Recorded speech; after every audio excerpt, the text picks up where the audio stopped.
Welcome to Plus Size Stories.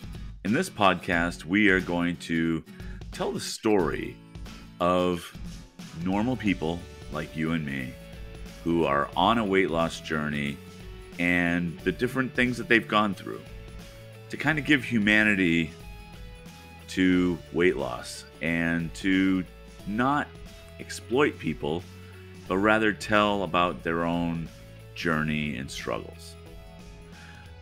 Tonight, we talk with Charles. Charles is a 45-year-old man from Atlanta, Georgia, and he has had weight trouble his entire life. Here we go with Charles. Today, we talk with Charles, the rock god of podcasting. He's a 45-year-old man from Atlanta, Georgia, and we will look into his weight loss journey, his situation, and everything that surrounds that. Charles, welcome today. How are you? I'm good, Kurt.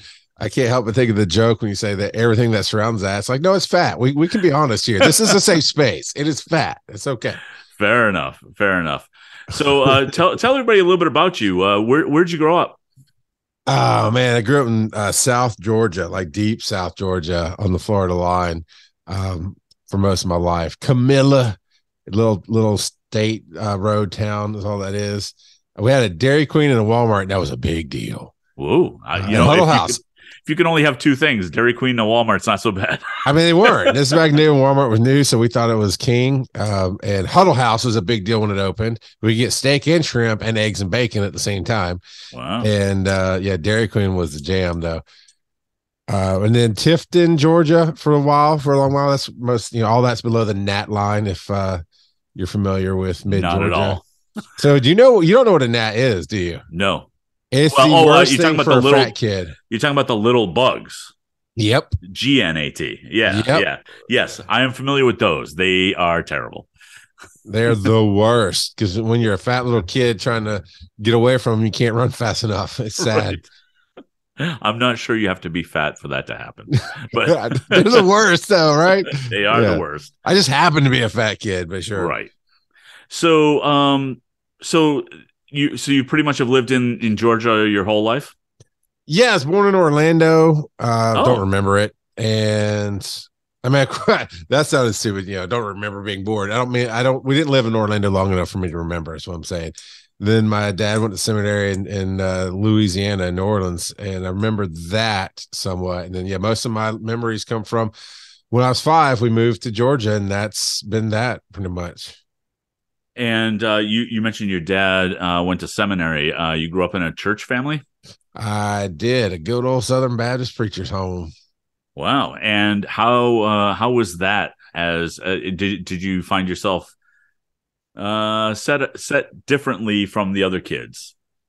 Oh yeah, no, yeah. From the get-go. I went to first grade the private school. I went to the private school, which at the time in 1980 82, 83, 84, 11. No, it can't be. It must have been $1,100. Can't be $11,000. I don't know. There's a lot of money, and the church helped pay for it at the time because it was the rich church. But the whole point is I went to school, right, and for 1 year as a first grader, and was basically diagnosed with what we know now as ADHD. Oh, it was I was a borderline genius and hyper. I was just super hyper and easily distracted, and they didn't have. I guess they didn't have terms for it then, or, school counselor might have just got their degree at Walmart. I don't know. So I did homeschool after that. So not only being the preacher's kid and literally growing up inside of the church, because every time the doors were open, we were there, doing homeschool. Wow. And that was in the 80s, you said? Yeah. There's we still have the newspaper article where we were the only family in town, doing it at the time. And Fox is not what it is now. Fox had just started, so we had the big three: CBS, NBC, and ABC, right? And then Fox was coming around. So I'm 8, 9 years old, somewhere in there. and we had a Fox affiliate in Albany, not Albany. That's the capital of New York. Right. Albany, is out in South Georgia, but that's where the Fox affiliate was. And I remember doing an interview on one of their shows as a 8, 9-year-old talking about homeschooling. Wow. So yeah, because I remember those years, and homeschooling was not common, No, it not really by any wasn't. stretch. Wow. So you were home all the time unless you were in church. Yeah. Um, and so you had mentioned being kind of diagnosed as hyper. Did you end up doing what all the 80s kids did back then, which was going on Ritalin, or did you not? It was just a homeschool thing. I think so. Diagnosis is maybe not the right term. Being in South Georgia, we had one doctor in the town, and they also took care of the animals. I think that part I'm making up. I don't know, but it was not. It was not a progressive town. And so the school counselor, you remember, Ben, I know it comes on TikTok all the time with that stupid puzzle that has all the shapes and the timer's kicking down and you got to put the shapes in it. Yeah. That test and some other tests that I did for about focusing. And I don't know how they got that as a borderline genius. I don't remember all the tests, but basically that was the testing to say that I was ADHD. Oh, so it wasn't a diagnosis as much as, I don't remember. I know there's paper tests, all this other stuff. Right. But they basically told my mom, or the way my mom relays it to me, is she always she was proud of this, apparently. Always harped on borderline genius, and then said I was easily distracted. And the complaints from the school was I was always talking and interacting with my classmates and even distracting them. Right. And so even at some point, because I love to read, they'd let me be under the table in the back of the room reading because I wasn't disturbing the rest of the class and they could learn.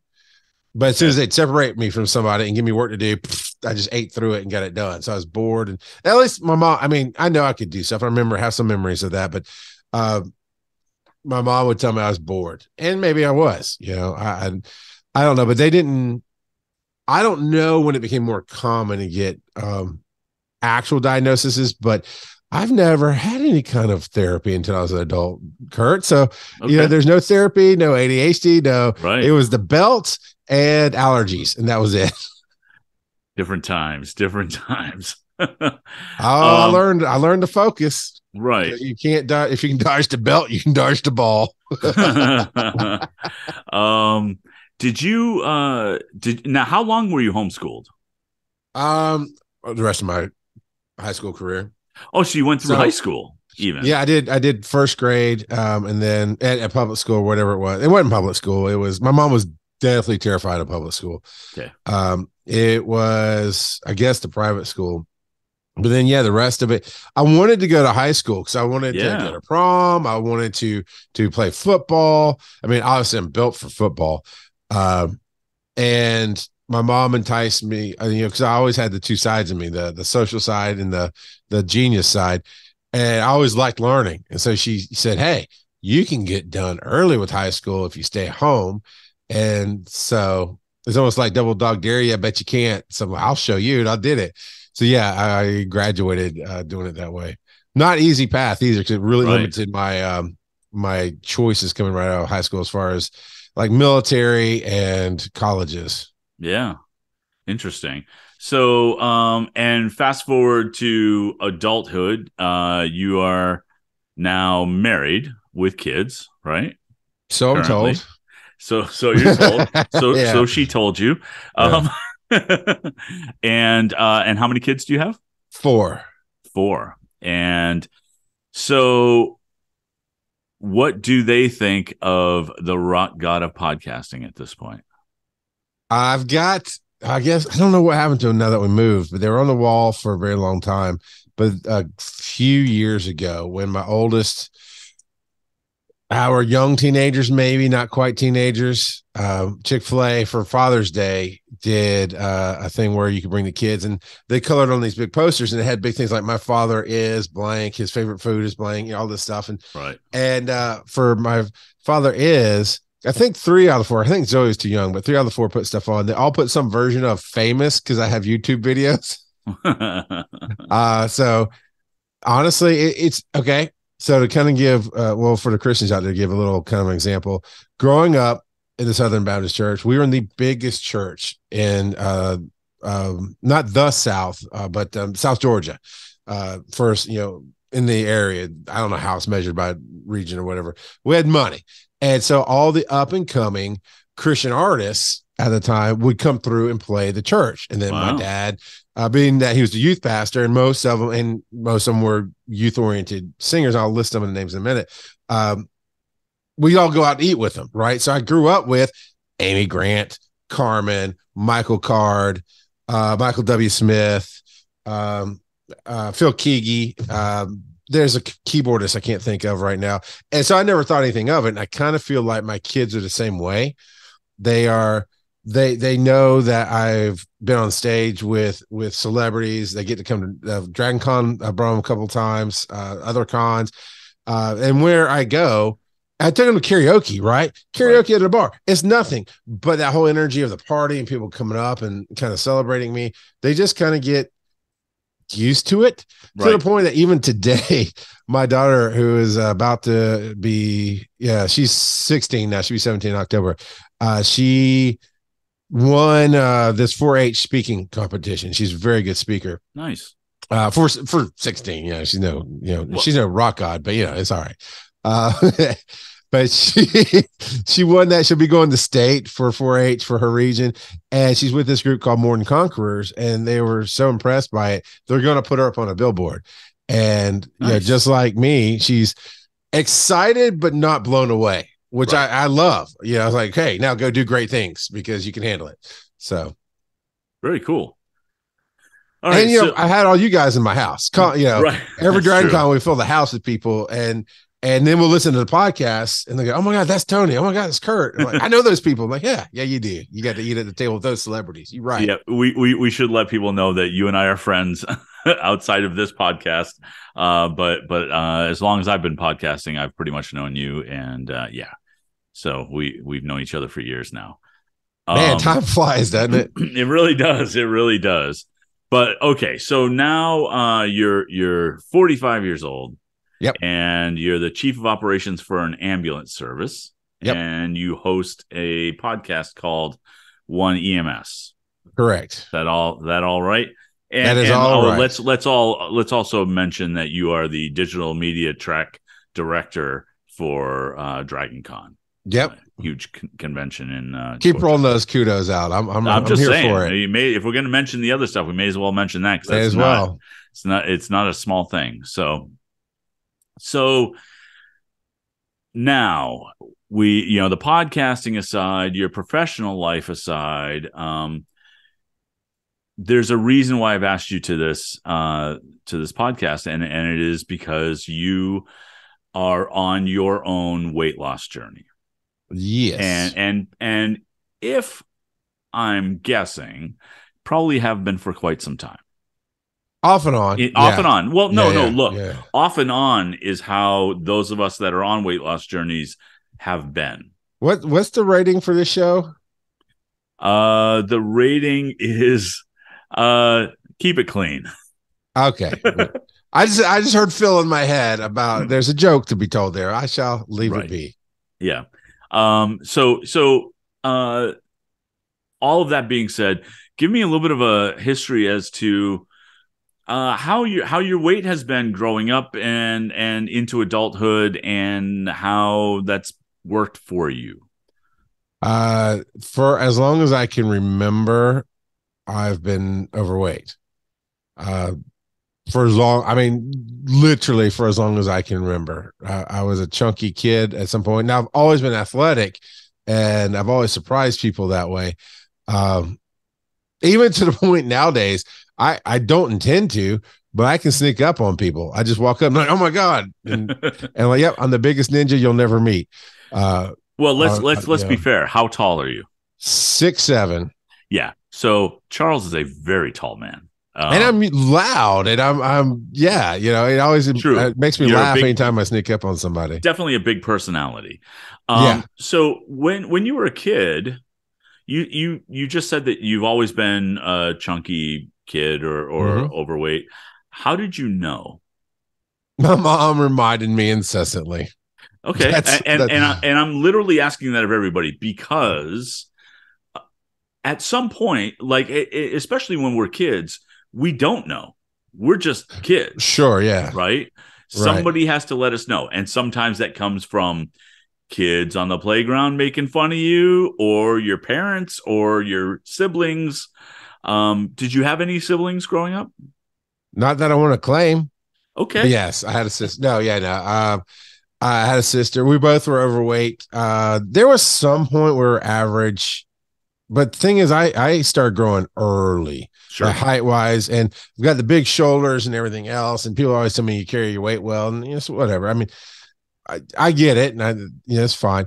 But I was always taller and bigger than the other kids. Right, And of course, as you're in that what 8 to 12 year old range, you always have that. Depending on how you're built, you have that little bit of a belly and everything. right. And the other kids every time, not a lot, but they would tease me. And I'll be honest, I blacked out a whole lot of my childhood. But there was that. But then at a certain point in my life, well, my mom started putting on weight, and then her damage kind of passed on through. And looking back, if I had to say one little thing, it would be that I probably ate my feelings, and I had lots and lots of feelings as a Sure. kid.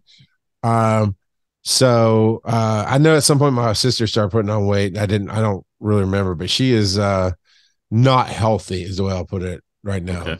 Okay. How did that when you started growing, when you started getting into high school and whatnot, and granted, I know the homeschooling thing, but how did that manifest itself for you? How did you um, gain weight, lose weight? Were you able to do any sports in high school, or how did that all work out for you? So I did not lose weight, I think, at all, except for maybe when I was in college for a year. And then definitely when I really started what I'm doing now, when Ryland's 10 now, but I think he was 3 or 4. So I guess that's about 7-ish years, give or take. Is always just kind of gain rate. And the doctor said, I had growing pains, like my knees hurt and different things and heels hurt. And the Right. doctor said, hey, you'll grow and that's fine. And I was always active, man. Growing up in the church, I played. We had this thing called Royal Ambassadors, which is like this Baptist version of Boy Scouts, but they also had sports. Okay. So I played basketball actively. I played community football. I played community baseball. Then as I got older, when I was, how old was I? Was it Tifton? It might have been Tifton. We started playing softball. From age 12 to age 15, I was in Tifton, Georgia. And we may have started playing church softball then, but I played softball from then all the way through I got out of college years, basically. Right. And I have some stories about that. But I was always active. I played golf. My favorite thing, though, being tall and as spread out as I am, because I am fairly proportionate for my size. Right. I played junior league soccer. Mm-hmm. And I was the goalie, and I could literally do this. You know how hockey, they'll tap the sides with their stick. Right. I could do that with my hands. So I do that to intimidate the team. I'd touch the sides and let's go. I was always active, but then I would eat I wouldn't say uncontrollably, but instead of helping me and boosting me, the short version is I remember, and I try to say it that way because your memory is a funny thing, and not everything's malicious, even though it felt like it's malicious sometimes. Right. But I do remember my mom fussing at me about how much I ate, but not helping me with that, if it makes sense. Like, hey, here's some different food, here's some different portions. Plus, we grew up poor. So when I say we ate red beans and rice for 3 meals on a certain week, and then another week we eat turkey and rice, right. A lot of rice. We did that. I mean, we legit ate a lot of starch and a lot of cheap foods, and that doesn't help. No, right. So was it a situation where mom would fuss at you for being or for how much you ate, all the while filling your plate again? I had to clean my plate at dinner. Sure. And I don't think I got fussed at. So we might get fussed at for like salt or ketchup or sauces at dinner time. But like most, I remember making sandwiches. And the thing is, I've always been highly impressionable. So I never should have been allowed to read Dagwood and Blondie because, I the do. sandwiches homie made, right? Yep. And I don't know if I'd done it more than once because it's fuzzy, but I do remember getting lit up about essentially just layering so much meat and cheese and meat. And then my mom thought as punishment, she'd make sure I ate it. And so, of course, I know you know me as I am now, but when you can imagine the determination I have now to get things done, but you tell me no, Right. I would at one point in my life I'd absolutely hurt myself just to prove a point. And I did. I ate the whole damn sandwich just to prove her that I could. Right. I don't know. So I didn't I think that's why I didn't really lose weight. I had a lot. There's a big tragic event when I was 12 as well that was some damage that lasted for a very long time.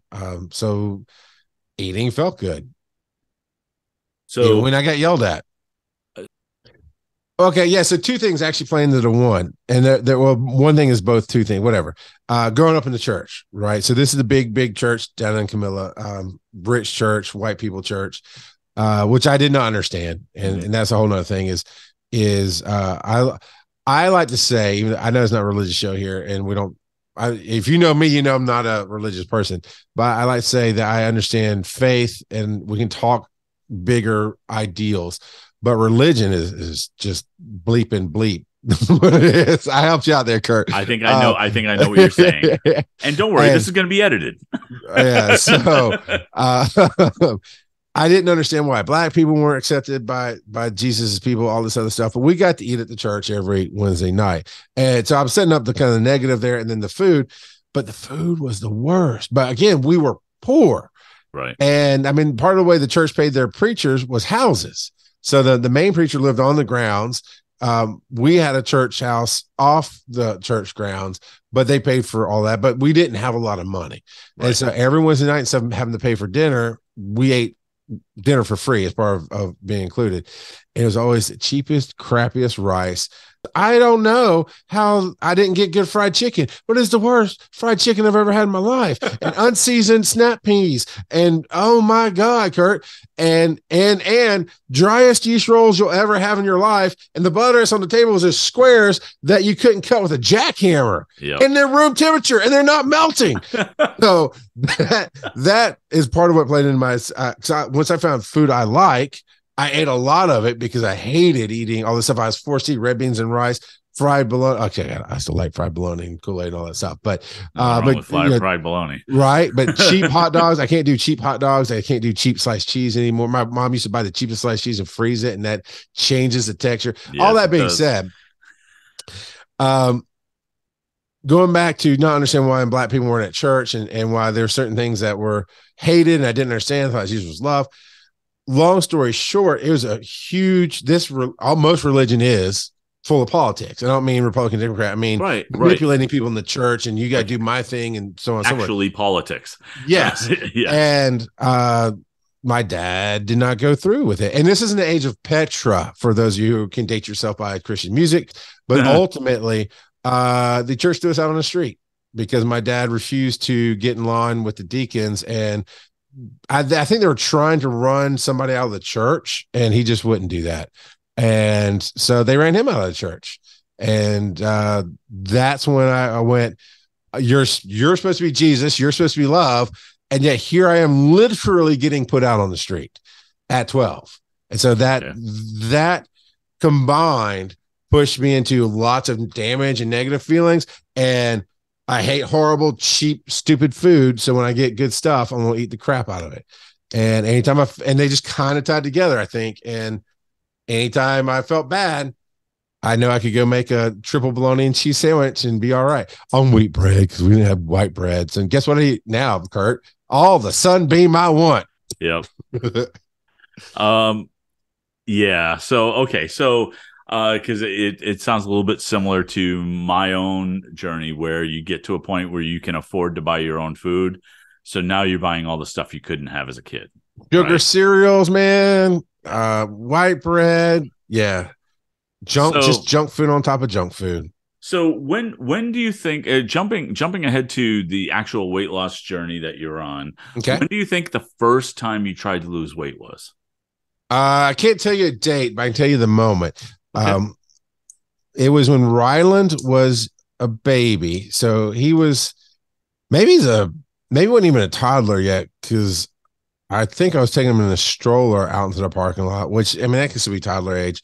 So let's say he was 2. We would go to the public library, because even then, library. Yeah. I hate when that comes out every once in a while. You got to be talking about South Georgia. Now you're going to go to the library and drink some water. So, but me and my family, I grew up in the public library. Besides church, that was my only out, right? Yep. I couldn't, the only way I got away from Jesus is when I got to go to the library and see the Hardy Boys and Nancy Drew. But loved reading. So I raised my kids that way. And our library has comic books and all kind of great stuff in it. And there's one particular night in the early summer of 2015-ish, because I can't remember if Joe was born. We were there, and I just remember going, one of the little ones was getting bored while the others were still entertaining themselves on the computers. They had computers the kids could play on, so they'd go and sign up and do their own little programs and stuff. It's great. And walked across the parking lot with this stroller and was out of breath, man. And our Morning Mob and I had done a show, pretty sure at that time we were doing a show called Success Freaks. And he was the first person to say something in a constructive way. I mean, it still hurt my feelings. Sure. And I still basically told him to F off. But he said, look, he's skinny. If you see the Tortuga twins, it's Rafael Tortuga. Yeah. And so his whole thing is that, they get shirtless and they always work out. And so they can do all this performance. And so he's a skinny guy. And he's like, look, man, I care for you. I want you to be around for a long time. We're partners, business partners. We're doing the show together and all this other stuff. And, he said, he didn't say, I'd like to see you lose weight. He said, I'd like to see you be healthy. Right. And I tried to keep it open mind. I did kind of tone enough off a little bit, but I mostly got the spirit of it. So that was probably in the spring before this, maybe a month before this. And when I walked across the parking lot and I'm out of breath, I'm like, now he's right. This is not good. Right. And so that's when I started trying to figure out anything I could about losing weight. Okay. So that's relatively recent. I mean, really, just 7-8 years. Yeah. No, I was all through my paramedic years, dude, up to 380.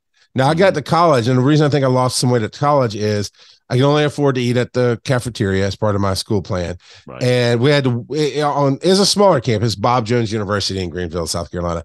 Unless you were a senior, you couldn't have a car on campus because the small campus had limited parking. Right. So I had to walk everywhere. So I probably lost a little bit of weight then, but not on purpose, if you will. But I would come back and I'd play softball. So I'd be 370, 380 pounds, 6'7", obviously fat. And this one night, I learned this concept from my dad. I don't know how you teach it, so I don't know how he could really teach it to me. But somehow I learned how to predict where the ball was going as soon as it hit the bat, and just was on it. And this one night we didn't have left field's the big fast field you have to put skinny people in. Yep. So I said, I'll do it. And they're like, looking around, nobody else wanted to do it. It's like, all right, fine. And the thing was, I blew everybody's mind because I could figure out where the ball was going, and I just honed in on it like a missile. I could get ahead of the ball. So if you went long and deep, I owned you all day long. But then they started realizing that once they got past the surprise that the fat dude can outrun the softball, they started dropping it short, and they had me then. Right. So being active and stuff, it was like that. I was 380 something pounds all through my paramedic career, all through all those exercises. I played ultimate frisbee for a while during my college years. That was having my third kid and being out of breath. Would you say about 380 was about your heaviest? That I know of. If I was over that, I would have lost it before that. But the heaviest I saw on a scale was 380, I do believe. Yeah. I'm not going to speak for everybody, but I'm pretty sure that most people that I've talked to we get there, right? It's like, you know, that you weighed heavier at some point. You don't want to know what the number is. But once you got on the scale, you knew that wasn't necessarily your heaviest ever.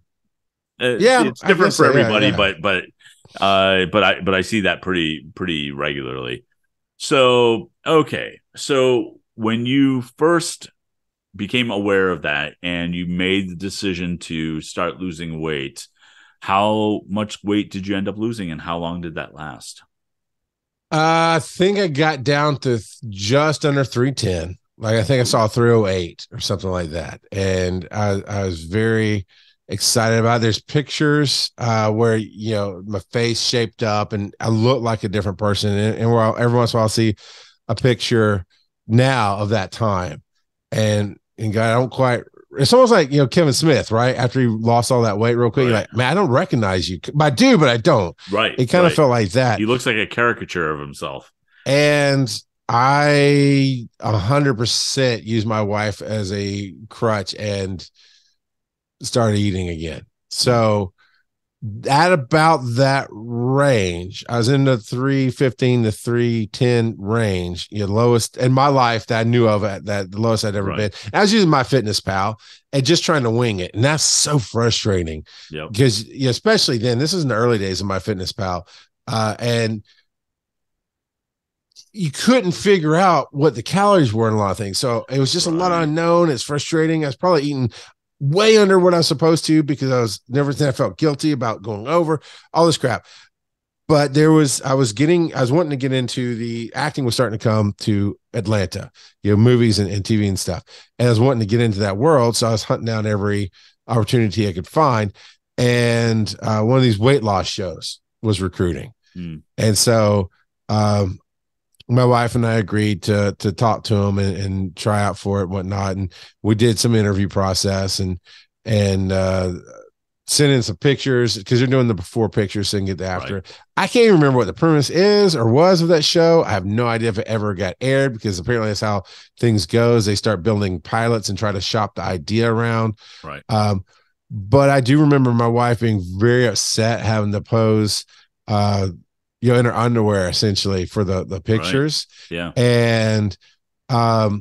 And they wanted to kind of get some of your nasty habits. And so we recorded one night. We didn't do it often. I mean, we ate late at night way too often and junk food way too often. It was just kind of our wind down thing. And that's not good. But we did like this Arby's Taco Bell run. I think there might've been some Chick-fil-A in there too. And it just struck me as really, really gross and not what I wanted to do.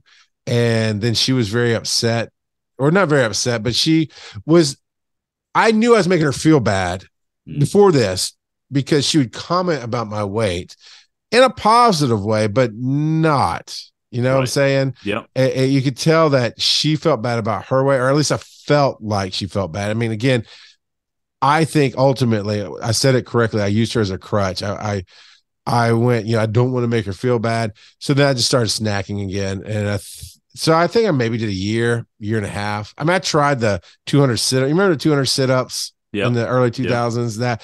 That did that in the push-ups. I did well with that until I got sick and I stopped doing it for a good week, 2 weeks. And then I just never did it again. Yeah. You know, I had a treadmill in my house for a while, did it for weeks, if not months, and then just stopped doing it for whatever reason. Then it became a really good clothes hanger, right? Yep. Every time.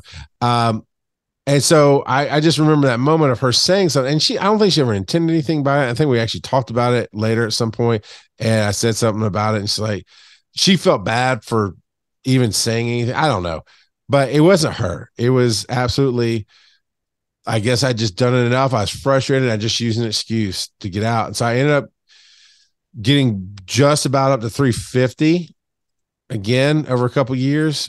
And that was when I was like, I'm not going to do that. And I want to say October 20. So yeah, a year ago, January. So was that, what's 2022, January 2022. Yep. You know, as they do, everybody puts on ads and stuff. And I was getting out of the broke mindset, which that's a whole nother thing when you're talking about weight loss and you're talking about eating right and being healthy. That broke mentality will hold you back. Right. But I was coming out of that. So I went, you know what? it was just after COVID. Noom was hurting, so they had really dropped their prices down, and Right. I just wanted to understand more.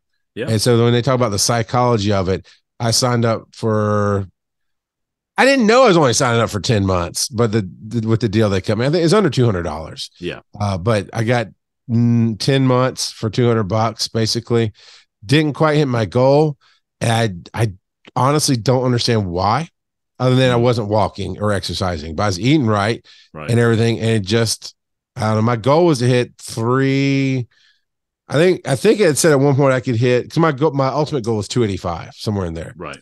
And Noom had said I could get to like 305, 310 by Dragon Con. Okay. Oh man, that's going to be great. I didn't. I got a 320 something, 330 somewhere in there, but I'm okay. But that's the long short of it all. Yeah. So now you're currently part of what I affectionately like to call the grinders. We're a bunch of us on TikTok who are kind of helping to encourage each other with their own weight loss journey. When did you start things back up again? And what was your starting weight this time around? So it would have been back in January of 22 when I started up again. Okay, so it's been constant on and off, but constant, like this effort has been since January. Yeah. So like I said, getting back up, maybe I don't remember, it blurs, but I want to say it was last year. So no, 21. It would have been 21. Okay. I just remember certain things going on. So I'd gotten back at about 350, and I don't know, man, it's the Matrix, right? It's just sometimes moments hit, and sometimes thoughts are like, now's the time. I hadn't thought about losing weight in a while. I'd try to eat healthier, but and this time what was different was I truly wanted more understanding. I didn't want to just lose weight. I wanted to fully understand. So I'd looked up more things. I looked into the keto. Medically speaking, what I read about keto, there wasn't enough there for me to go, yeah, this is going to work. Sure. I didn't like the ideas of it. And they said, you got to be careful about glucose and all this other stuff with it. But the Noom, it taught a whole lot of psychology. And I started shifting into, hey, if nothing else, it gave me a list of foods that I could really start with. And they basically said, eat as much as you want, like apples and carrots and all these vegetables I like, and this and another. And then it gave me yellow foods, and then it gave me the red foods. And the thing about Noom was, and this is obviously not sponsored by, unless you get a sponsorship by Noom, then awesome. That'd be great. right. That would be fantastic.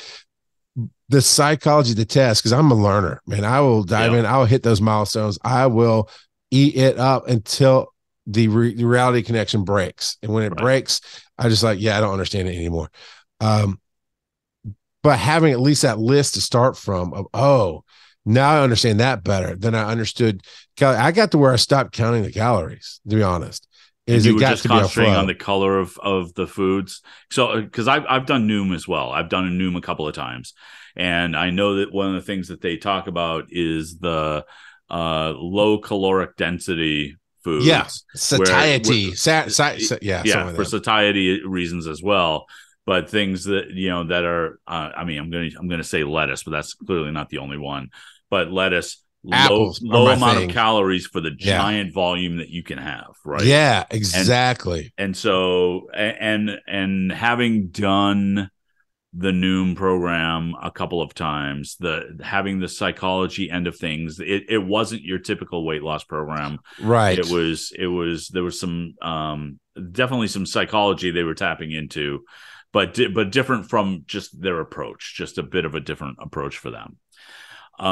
So if we kind of fast forward to now, what's your current plan now? Where are you right now in terms, if you were up to 375, 380 at the beginning of that journey, where are you at right now? Okay. It's back in 373. I got down to 310, got back up to 350. That's so depressing. I am holding steady no matter what I do as far as eating wise. I'm holding steady at roughly the 320s Okay. ish. And my daughter wants to go do some workout stuff at the local park. We have a rec park here, and so I'm probably gonna do that with her. I've done some workouts with when we had reasons to go over there. Uh, but yeah, holding at 320, and also you're looking at the different things that are out there. I end up doing some intermittent fasting for a while because I've never been a breakfast person. I like Okay. breakfast food, but I hate eating in the morning. It's just not my thing. Although, all science says you should eat a little something. So I'll talk about that in a second. But I'm a big coffee drinker, Yep. love my coffee. And it's an appetite suppressant. It's like, oh, cool. I can drink my coffee and in the morning, and I can drink it again for lunch, double win, and then I can have a good dinner. My personal 8 hours was like 4 p.m. to midnight. Yep. And the reason is because I like to get high at night, and then that makes you want a snack. So I'm trying to save my calories for that, which is not healthy, but it's healthier. Right? Well, at least there's some thought behind it, right? Yeah, that is the thing, Kurt. Is the first time I started losing weight, it was to lose weight. And all I could do was just feel lost and try to fumble my way through. This time, it was very much thought driven, understanding the why of what I'm doing and seeing how that works. Because I'm a puzzle master, man. I'm just like, oh, this piece does this piece and that turns there. Okay, now I can make that work. And so I experimented with a lot of apples. It made my wife happy because she gets bored cooking the same thing. So now it's all kind of vegetables in the house, and she can cook up different vegetable dishes. I love a good curry. We actually got. I think she got it at the library at first, and we ordered a copy. Plant You, I think is what it's called, and it's a vegan cookbook. But there's a lot of good recipes because we're trying a bunch of different stuff. Yeah, and we found a lot of good recipes in there. And I would not say I'm vegan or vegetarian because I definitely like my fish and some decent chicken. they are pretty good. I'm just gonna say. But yeah, you're talking about that green with the lettuce. So I've always loved salads. I've always liked good vegetables with seasoning. So man, I mean, there's times when I just eat this huge bowl of I love mushrooms and everything. It's mushrooms, red peppers, and it's got all kind of seasonings and flavors, and it is like 300 calories, and you can eat piles of it, and it's so good. And same with I have found recently, man, I got back into it's spring when roughly when we're recording this. So that means Valentine's Day has come, Easter is about to hit at the time of this recording, which means all my favorite candies are on sale. And so we get them, and my dumb butt puts them on the couch next to me instead of leaving them in the other room and bringing a bowl, right? Right. So, but I'm finding even then, I'm going, this isn't satisfying. It's actually building up the sugar. I don't like that much sugar now. It's like overwhelming. And going and getting an apple kills it. It's fresh. It's refreshing is the word I'm looking for. Right. And I can eat it and I feel full. It's learning that just having it lock in psychologically has made all the difference. Right. What and where you said you're currently around in the 320s. Mm-hmm. And so how are you actually tracking not your weight? I mean, that's easy. You jump on a scale. But how are you tracking your foods, or what are you doing? What is your current program? I just keep living the way it taught me to live, to be honest. Once I liked how Noom tracked it, and once it ran out, it just kind of mentally, and I'll tell you why I quit Noom in a second. Sure. But once I let it expire, mentally, I was just kind of done with it. And I think I can still use the tracker, and I actually really like their tracker versus my Fitness Pal's tracker. Right. But I still I don't do breakfast. I just can't make myself do breakfast. Sure. I drink my coffee, but I found where I needed some energy in the day, and I'm actually getting hungry. I taught a class for 3 weeks, and it just took more out of me. So I keep packs of nuts and whatnot. So I'll eat some of that because, again, it's low calorie, but it's also good protein, and it gets your system going, which I found that, not to be grotesque or anything, but getting your system going is a good thing when you're trying to lose weight. Yep. I don't have to eat much of it. So, but I still keep the bulk of my eating towards dinner. Yeah. I don't turn down food. Like if someone wants to take me to lunch, I'll go to lunch, but I'll eat. You go to Mexican, usually Mexican place has a great vegetarian quesadilla. It's just so much seasoning and flavor and cheese in it. Cheese is of the devil, but it's so Yep. good. Yeah, it is good. But I drink a lot of water. I love Coke Zeros. That's my go-to for soda. I'll allow myself, if I want a Dr. Pepper at night, I'll drink one. Yep. Light beer if I drink beer. Just honestly, the easy choice is water. I don't do tracking when you're talking about a system. It's just go with what feels good, and just it takes forgiving yourself. It takes working through the why of how you feel the way you feel. But Noom really helped me let go of the guilt. Sure. And they said it's okay.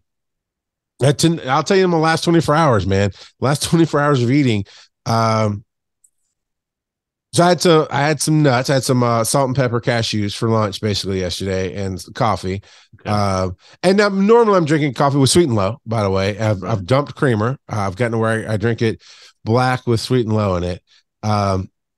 And that's a low calorie intake, and I like it. So I had some of that. But every once in a while, I went to Starbucks. We were at the DragonCon meeting yesterday, and Starbucks is in the hotel. I got a venti caramel macchiato, so a little bit more calories. Got with oat milk, so less calories. Then we went to Outback and ate half a blooming onion and loved every second of it. And then today, ate a few nuts for lunch. And came home. We had soups for dinner. Had a nice bowl of soup with croutons and cheese and one nice broccoli soup. And then ate a nice medium-sized Dairy Queen Blizzard, and just enjoyed the crap. And last time I had Dairy Queen, 3 or 4 months ago. Last time I had a blooming onion, 3 or 4 months ago. So I'm going to enjoy it when it's time to enjoy it. A couple of weeks ago with the Beer Bourbon Barbecue Festival, I have no idea what I ate. I drank a whole lot of bourbon, and I felt good about it. And guess what? The next day, I just go right back into my pattern. I built those habits of coffee, nuts or fruit or something for lunchish, and then a decent, healthy dinner. Or if I want a blooming onion, well, yeah, blooming onion. Right. Well, that is the key, right? I mean, I think that for me this time around, one of the things I promised myself is that I wouldn't deprive myself. Now, what that means really is that no foods are off the table. Now, that might mean that I have a slice of pizza instead of a pizza. Yes. Right. But then I won't feel bad about it and just get back on the journey. Right. And so I think that your approach to that is probably pretty healthy. I personally couldn't do it the way that you're doing it because I need more structure in my journey. I need to I'm really, really meticulous about tracking everything. And so I have to track everything. I weigh myself every day. I track all my foods by weight and calories but that's me. That's the way I've been able to do that. And that's actually the way I did it for a while. Noom taught me that, and that the whole scale anxiety thing. I don't get on the scale very much now because we have a much smaller bathroom. Sure. And I just feel like I'm doing okay. And I will do it every couple of weeks or so, but it's not because I'm dreading it or I don't want to see it. I'm actually happy when I see it come up. Well, I'd like to, of course, see it less. But when I go for 3 or 4 weeks between weighing and I'm not tracking my foods, I'm just living, and I still see it come up 325, 326, 323, I'm good. Yeah. Where we moved and where we have to store it now is just kind of inconvenient. I could do it, but you have to build the habits. And my wife even asked me yesterday how it was going. And I said, I feel like it's fine. I do check my weight. My weight's where I'm okay with it.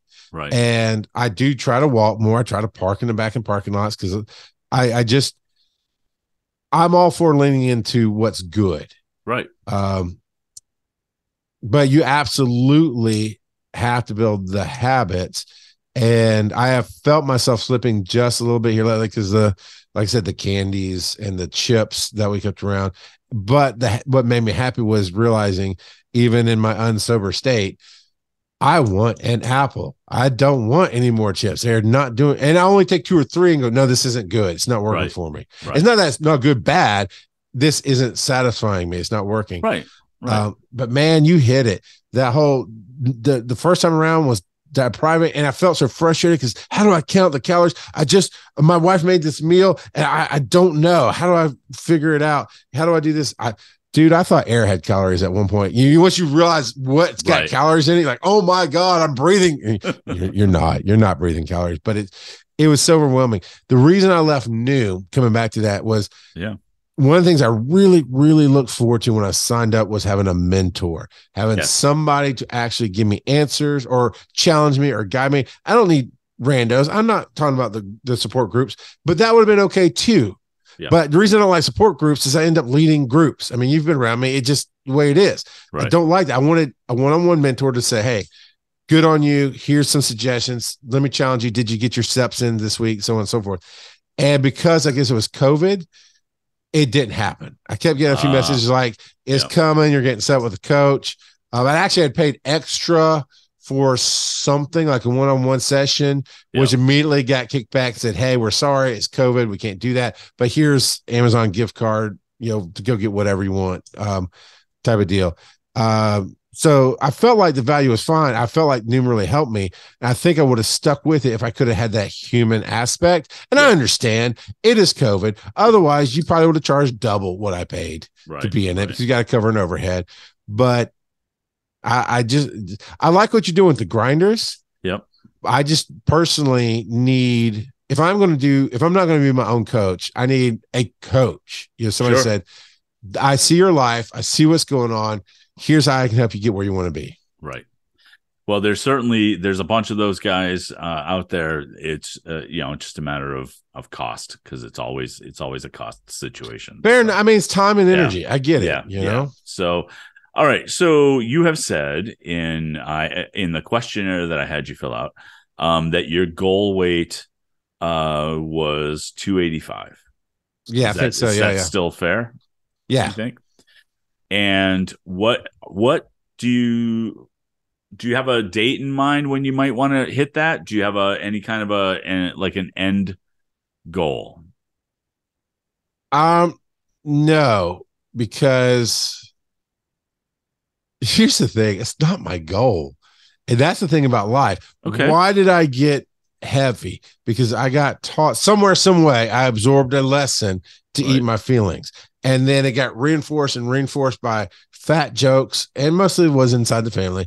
And we talked about getting fussed at. I mean, I remember specifically making the sandwich, getting yelled at, not getting cared for, right? In retrospect, right? What I do with my kids, I don't say, hey, stop eating that. Don't do bad for you. I say, hey, you've had enough sugar. Let's have some carrots. Let's see some. And here's why. And I'll even say, look at me.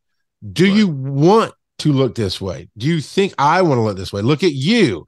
I'd rather look like you because you don't have the damage I had. So yeah. So all that being said, it was just reinforced, but it was somebody else's message. Right. The message I got was absorbed. I'll say absorbed, without placing blame, because I don't know exactly how it came through. And I don't think it was intentionally came through this way, was you're fat and you're unlovable. So the date is, I don't know, man. I'd love for it to be tomorrow. I would love to walk in to Dragon Con and have everybody basically not recognize me. And I kind of hit that moment here recently, even though I mentally know I'm still in the 320 range. Maybe I'm happier. Maybe I'm eating better. So it's shaping differently. Even though it's the same physical weight, maybe I'm building a little bit more muscle, but whatever. But I had multiple people over this last weekend say they've noticed my weight loss and it looks great. And I had actually one person ask me what I was doing. I went, great. Nothing. Just pizza and beer, man. Right. Of course. Yeah. Okay. So yeah, I could try that. Well, so I mean, look, I want it to be your your choice, obviously. But because I know we're going to see each other at Dragon Con this fall, that's the plan, Stan. It'd be neat to kind of revisit at that point, maybe do an in-person interview at Dragon Con. Not necessarily in a panel or anything like that, but in your house. or in your hotel. And kind of do a catching up from this episode and just see you where you're at. I think that'd be really good, and it would certainly help people who are watching / listening kind of know how you're doing. as a catch-up. I like it. I'm very much looking forward to seeing you at Dragon Con. But I really want to thank you for coming on here and helping pilot this podcast, I guess, for lack of a better term, the show. And what the one thing I'd like to ask you is if you could speak to your chubby little self when you were a kid, what advice would you give with regards to food and weight and all of that? If hindsight being 2020, what would you say to that person? I would try. Honestly, I have raised my kids like I was talking to my younger self. I would try to explain to them it's okay to push back when you're not hungry. And we've never done that. We've never done clean the plates. We've done, you have to try this food. If you don't like it, spit it out. We'll even buy you a whole nother thing. So that actually has taken, the kids eat all kind of vegetables. They will, we can bring in Little Debbie's. Little Debbie's will be gone in like a week, 2 weeks. We can bring in a bowl of fresh fruit. It's gone in hours. So I love that balance now. So that kind of thing of just telling my kids, hey, this stuff actually really feels good. The grapes, well, we didn't have fresh fruit growing up, we're poor. So it'd be like, you know what? I don't know. I would try to find, because I haven't had to deal with that with my kid, and I barely have dealt with it myself of how to replace feelings with, 20 plus years of self-awareness, how to replace feelings so you don't eat them, kind of dealing how you deal with stuff. Honestly, I would have to talk to my parents. I'd be like, get him some help. He has PTSD. He has, or whatever trauma factor is going on from being put out on the street by Jesus himself, basically. Right. And, there's a lot going on here that you've got to help him with. But yeah, as far as that, just, you're okay, man. It's your love. Well, that might be enough, right? That's what it is now. So yeah. Okay. Well, that all sounds great. Okay. I think we're wrapping things up. So, Charles, where can people find you? I stole this from Brian Ibbott. You can Google me, Charles McFall, and I come up before the French bicyclist, but after the stupid character from Family Guy. And rock out a podcasting across social media. My pet project right now is Pokemon Go podcast, and Joe and I are working on another project there. That's easy advice to give on TikTok, which is very hit or miss. And I'm going to actually ask some advice on that from you, Kurt, here after the recording. So yeah, just you at the time of listening, you never quite know I'm into. I'm always at Dragon Con, right? I plan on being the director there for a while still, and One EMS. We are One EMS is one of my big passion projects that we're trying to turn into a 501c3 nonprofit and really, really build there. And it's taking some construction. And Kurt, the one that you want to be on, that by God, you beat me to, you got to be on your show before I had you on, Finding the Stories, nice. which is one of my favorite things to do. So you can find Finding the Stories out there. Thank you so much. I do appreciate you coming on, and we will definitely revisit with you and just to kind of see where you're at later on. Have a good evening, and we will see you next time. So there you have it. That was Charles. I hope you found something in his story that may relate back to your story. If you're at all interested in telling your story with me, please shoot me an email at plussizestories@gmail.com or shoot me a DM on Twitter, +sizestories. We will see you again next time. Go Grinders.